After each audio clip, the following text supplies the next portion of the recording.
Guys, good morning. তো দেখো আজকে কিন্তু অনেকদিন পরে আবার একটা নতুন কাজের ভিডিও নিয়ে এসেছি। মানে এতদিন তো শুধু ঘোরাঘুরি শেষ করে ফাইনালি আজকে কাজে আবার ঢুকতে পেরেছি। আর যেহেতু এখন বর্ষাকাল, মানে বুঝতেই পারছো ব্যাপারটা কতটা চাপের। তো যাই হোক, সকালে কিন্তু একবার উঠে দেখেছিলাম, তখন ডাল মানে বাবা ভেজায়নি, কারণ ওয়েদারটা এখন খারাপ লাগছিল। তারপরে এখন কিন্তু ডাল ভিজিয়েছে। তো এখন কিন্তু প্রায় 8টা বাজে, এতক্ষণে আমাদের বড়ি দেওয়া স্টার্ট হয়ে যায়। কিন্তু এখন যেহেতু লেট করে ডাল ভিজানো হয়েছে, তো একটু টাইম লাগছে। আর এদিকে কিন্তু আকাশের অবস্থায় খুব ভালো এমনটা নেই, এখন একটু সূর্যটা উঠলো। এদিকে দেখো পুরোটা কিন্তু মেঘে ভর্তি পুরো। তো যাই হোক, আপাতত ডাল যখন নিচে কাজ তো করতেই হবে, সে রোদ হোক বা বৃষ্টি। আর এই 2 দিন ধরে যা দেখছি, বাড়ি এসছি পর থেকে, শুধু কালকে যেহেতু ডাল ভাঙাইনি, দেখেছিলাম যে পুরো মানে 12টা-1টার পর থেকে যেভাবে বৃষ্টিটা নামলো, এখন দেখা যাক আজকের কি হবে কি না হবে, তো কিছুই বুঝতে পারছি না। যদি কপাল ভালো থাকে তাহলে তো বড়ি হয়ে যাবে, আর নয়তো তো আজকে আমরা ফাঁসতে চলেছি গাইস। তো যাই হোক না কেন, তো চলো এখান থেকে ভিডিওটা স্টার্ট করলাম। তো পুরো ভিডিওটা কিন্তু দেখতে থাকো, ঠিক আছে? চলো। তো দেখো ফাইনালি কিন্তু বড়ি দেওয়া চালু হয়ে গেছে। বললাম যেহেতু যে অনেকটা লেট করে চালু হয়েছে, তো এখন মতো 2 ফাটা দেওয়া হয়েছে। আজকে অলরেডি মানে বেশি ডাল ভেজায়নি, আর 2 ফাটার মতো বাকি রয়েছে। সেটা পোস্ত দেওয়া হবে, পোস্ত মানেই তো বোঝো অল্প ডাল কিন্তু অনেক টিন। যাই হোক, আপাতত তো এখন রোদ্দুরটা দেখো, রোদ্দুরটা মোটামুটি রয়েছে। এখন দেখা যাক কত দূর কি হয়। তো চলো, পরে আবার তোমাদের সাথে দেখা হবে। তো দেখো গাইস, ফাইনালি কিন্তু আমাদের বড়ি দেওয়া হয়ে গেছে, ডান। আর এখন কিন্তু প্রায় 10টা থেকে 10:30টার মতো বাজে। আকাশের অবস্থা তো দেখে কিছু বুঝতে পারছি না, আপাতত তো মেঘলা মেঘলা একটু রোদ রয়েছে। আর দেখো মাত্র 3.5 ফাটা মালে 2 চাল ভর্তি হয়ে গেছে। মানে বুঝতে পারছো পোস্ত বড়ির কত জোর। দেখতে ছোট, যে বলে না ছোটা প্যাকেট ভাড়া ধামাকা, এরকম একটা ব্যাপার। আর এখানে দেখো মাসি এসছে লাস্ট ফাটা বড়ি দিতে। হ্যাঁ ঠিক আছে। তো মাসি লাস্ট ওটা আমারও এটা দিয়ে দিয়েছে। তো আমার খাটনি একটু কমে গেছে। আর আমাদের সকালের যে রান্না দেখো, এখানে মা করেছে পুঁই শাক আলু দিয়ে চিংড়ি মাছ, আর তার সাথে রয়েছে ভাত। এই পুঁই শাকটা হচ্ছে আমাদের ওপরে ছাদের পুঁই শাক। আর চিংড়ি মাছগুলো কালকে গাইস, তোমাদের দুঃখের কথা কি বলবো, 5 জন মিলে আমরা কালকে 3 ঘন্টা ধরে চিংড়ি মাছটা বেছেছি। 5 জন মিলে, আমি, মা, বাবা, অঞ্জলি, দিয়া। আর তার সাথে আমার পুচকু আবার হাত লাগিয়েছিল, ওর তো আবার সব কাজে ওকে না হাত দিলেও হয় না। তো যাই হোক, এই করে কালকে 1 গামলি চিংড়ি মাছ আমরা বেছেছি। এগুলো হচ্ছে গঙ্গার একদম জ্যান্ত জ্যান্ত চিংড়িগুলো, খেতে ভালো লাগে, কিন্তু এই বাসটা একটু সমস্যা। কালকে বাচ্চা হয়ে গেছে, এখন কদিন ধরে খাবো, কোনো আর চাপ নেই। তো যাই হোক না কেন, আপাতত বড়ি দেওয়া হয়ে গেছে। এখন খাওয়া দাওয়া করবো, তারপর আবার তোমার সাথে দেখা হবে যে কি হচ্ছে না হচ্ছে। তো টাটা।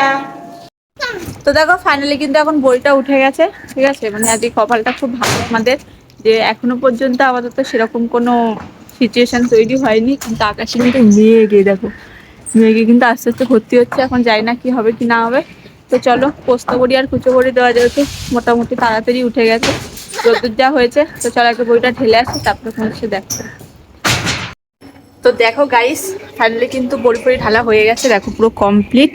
আর আজকে রোদটা তো সেই লেভেলের রোদ দিয়ে দিলাম, আমি তো বুঝতে পারিনি এত ভালো রোদ দেবে। আর একটু ডাল ভিজালে ভালো হতো। তো যাই হোক না কেন, ভগবান যা করে ভালোর জন্যই করে। তো আমার স্নান ধান সব কমপ্লিট হয়ে গেছে। আর এখন আমরা যাব, হয়ে বলো তো, এখন আমরা যাবো তোমার পোস্ট অফিসে। কারণ আমাদের বিয়ে হয়ে গেছে 4 বছর হয়ে গেছে, কিন্তু আমার ডকুমেন্টস কোনো কিছু চেঞ্জ করা হয়নি।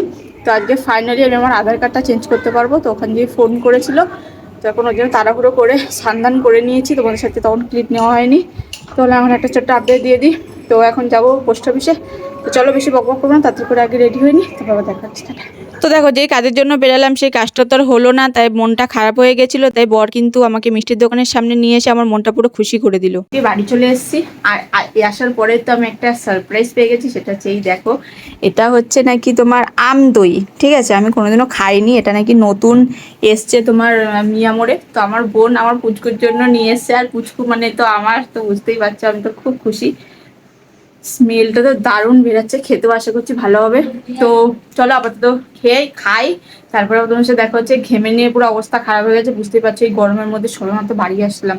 আর যে রোদের তাপও দিয়েছে একদম সেই লেভেলের, মনে হচ্ছে কালকে যে মানে কালকে মনে হচ্ছে বড়সড় একটা বাস হতে চলেছে, তার আগাম শুভেচ্ছা আজকে দিয়ে দিয়ে দিচ্ছে। তো যাই হোক, চলো খেয়ে নিই। তো দেখো গাইস, তোমাদেরকে কি আর বলবো আমার দুঃখের কথা, আমার কপালটা সত্যি এতটাই ভালো। দেখো পুরো সোনায় একদম পুরো মনে হচ্ছে মোড়ানো, চকচক করছে। তো যাই হোক, কেন বলছি সব কথাগুলো, গেছি একটা কাজে পোস্ট অফিসে। এতদিন পরে আমি খুশি ছিলাম যে 4 বছর পরে ফাইনালি আজকে আমার আধার কার্ডটা ঠিক হবে। কিন্তু গিয়ে দেখি পোস্ট অফিস বন্ধ, ঠিক আছে? কেন? কারণ আজ হচ্ছে মহরম। আগে স্কুল যখন যেতাম মানে স্কুলে তখন সরকারি ছুটির জন্য জানতে পারতাম যে আজকের এই দিনটা রয়েছে, কালকের ওই দিনটা রয়েছে। এখন তো কোনটা সরকারি ছুটি আর কোনটা বেসরকারি ছুটি আর কোনটা নিজেদের ছুটি আমি কিছুই বুঝতে পারি না।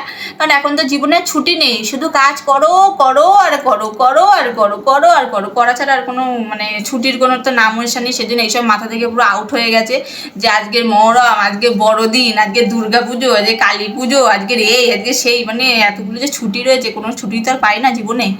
তো যাই হোক না কেন, তো গেছিলাম, তো কাজ হয়নি, গরমটার মধ্যে গেছি, ঠাটা পড়া রোদ্দুরটার মধ্যে। কিন্তু আমার বর না আমার মনটাকে একটু মানে খুশি খুশি করার জন্য কিনে দিয়েছে এই দেখো মিষ্টি। মিষ্টি হচ্ছে এমন একটা জিনিস যে আমাকে একবার দেবে আমি তার প্রতি রাগ করেই থাকতে পারি না। কারণ কি আমার মিষ্টি খুব ফেভারিট, ঠিক আছে। আমার মিষ্টি খেতে খুবই ভালো লাগে, কেন জানি না। আমার হয়তো পরবর্তীকালে ডায়াবেটিস হয়ে যেতে, সুগার হয়ে যেতে পারে হাই লেভেলের, কিন্তু আমি সেগুলোর কিচ্ছু পরোয়া করি না। আমাকে যখন যা যে মিষ্টি দেবে আমি সেই মিষ্টি খেয়ে নেবো, কারণ মিষ্টি আমার এতটাই ফেভারিট, ঠিক আছে। সে সুগার ফুগার জবে হবে তবে দেখা যাবে, যতদিন না হচ্ছে ততদিন তো খেয়ে নিই বলো। মানুষ তো মরার ভয়ে কত কিছু না করে থাকে, কিন্তু আলটিমেটলি মানুষকে মরতে তো হয়। তাই যে মরবো যখন সব কিছু করে খেয়ে দিয়ে মরবো, অত ভাবনা চিন্তা করে লাভ আছে বলো।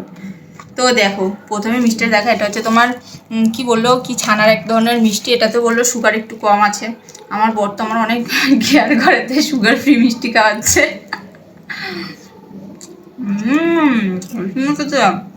মিষ্টি পরিমাণটা কম, দারুণ খেলে খেতে। আর একটা যেটা মিষ্টি, যেটা আমার অল টাইম ফেভারিট, যেটা তুমি আমাকে 100টা এনে দিলেও আমি বসে বসে 100টাই তোমার সামনেই সাবার করে দেবো, সেটা হচ্ছে এই দেখো টেনটেন। এ বাবা চটকে গেছে রে, টেনটেনা। এটা কি মিষ্টি তোমরা যদি দেখে বুঝতে পারো তাহলে অবশ্যই কমেন্ট করে বলো। এই দেখো এই হচ্ছে মিষ্টিটা, ঠিক আছে। আমার দারুণ লাগে এটা খাওয়া। এই মিষ্টির প্রতি গাইস ভালোবাসা আসবে না কেন তোমরা জানো? ক্লাস 5-এ পড়তে, ঠিক আছে, তখন আমি সবে সবে মানে প্রাথমিক স্কুল থেকে মানে স্কুলে উচ্চ বিদ্যালয়ে ভর্তি হয়েছি, ঠিক আছে। তো আমি জানতাম না যে টিফিনবেলাতে ওরা গেটের বাইরে বেরাতে দেয় না। আর বাইরে থেকে আমার মা আমাকে ডাকছিল যে আয়, পাশেই মির্জালি মানে আমাদের স্কুলের পাশেই হচ্ছে তোমার মিষ্টির দোকান, তো ওখান থেকে আমাকে এই মিষ্টিটা খাওয়ানোর জন্যই ডাকছিল। আর আমি নাচতে নাচতে নাচতে নাচতে গেটের বাইরে বেরিয়ে চলে গেছি মিষ্টি খেতে। আমার মা আমাকে মিষ্টি খেতে ডেকেছিল, আমি যাবো না, এটা তো হতে পারে না। দিয়ে আমাকে গেট আটকে দিয়েছিল আর ঢুকতেই দিচ্ছ না স্কুলে। সেই যে আমার মনে রয়েছে যে এই মিষ্টিটা খাওয়ার জন্য আমাকে স্কুলের বাইরে দাঁড়িয়ে থাকতে হয়েছে, রিকোয়েস্ট করতে হয়েছে, কান্নাকাটি করতে হয়েছে, আমাকে ক্লাসে ঢুকতে দিন, আমার ভুল হয়ে গেছে। আর সেই লাস্ট আমি ওই গেটের বাইরে ক্লাস 5-এ বেরিয়েছিলাম, ওই ফার্স্ট আর ওই লাস্ট। তারপরে ক্লাস 10 পর্যন্ত 12 পর্যন্ত আমি স্কুলে বেরিয়ে মানে পড়েছি, কোনোদিনও টিফিন পিরিয়ডে দরজার বাইরে বেরাইনি, একেবারে ঢুকতাম আর স্কুলে বেরোতাম। তো এর জন্য এই মিষ্টিটার প্রতি আমার এত ভালোবাসা। এই মিষ্টিটাকে আমি যখনই দেখি আমার সেই দিনটার কথা মনে পড়ে। তো তোমাদের কারোর যদি এরকম মিষ্টি খাওয়ার জন্য এরকম কোনো ইনসিডেন্ট থাকে তাহলে অবশ্যই আমার সাথে শেয়ার করো, আমি একটু শুনতে চাই। সত্যি কথা, এই মিষ্টিটার কথা আমি বাপের জন্য কোনোদিনও ভুলবো না। তো যাই হোক, খাই আপাতত, আর টাটা। এখন একটু ঘুমাবো, ঠিক আছে, একটু রেস্ট নেওয়ার দরকার আমার, কারণ আমার অবস্থা তোমরা দেখে বুঝতেই পারছো আমার এখন কী লেভেলের অবস্থা হচ্ছে। এখন এটা খাবো, চলো টাটা।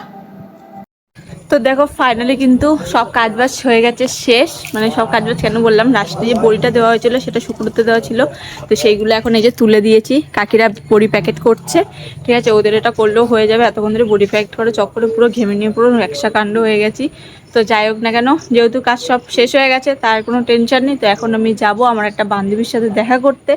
ও রিসেন্ট এই কিছুদিন হয়েছে, মানে 1 সপ্তাহের মতো হয়তো হবে, ওর একটা ফুটফুটে পুত্র সন্তান হয়েছে, মানে ওর ছেলে হয়েছে। তো একবারও হওয়ার পরে দেখা করতে যাওয়া হয়নি, তো ভাবলাম যার জীবন ফাঁকা রয়েছি আর ওয়েদারটাও ঠিক রয়েছে, প্রতিদিন যাবো ভাবি, কিন্তু এমনভাবে বৃষ্টির নামে যে যেতেই পারি না। তো আজকের মোটামুটি ঠিক রয়েছে, তো ভাবছি এখন যাবো, গিয়ে ওর সাথে একটু দেখা করে আসি, না গেলে হয় না, সবই বোঝো। তো যাই হোক, তো চলো আজকে ভিডিওটা এই পর্যন্ত শেষ করলাম। কেমন লাগলো সেটা অবশ্যই কমেন্ট করে বলো। আর আমি চাই আমার বান্ধবীর সাথে দেখা করে আসি, আর বান্ধবীর সাথে দেখা করতে আমার তো বুঝতেই পারছো কত প্রাইভেট টক রয়েছে, তো সেখানে তো আর ক্যামেরা করতে পারবো না, মানে ভিডিও করতে পারবো না। তো সেজন্য এখানে ভিডিওটা শেষ করছি, টাটা।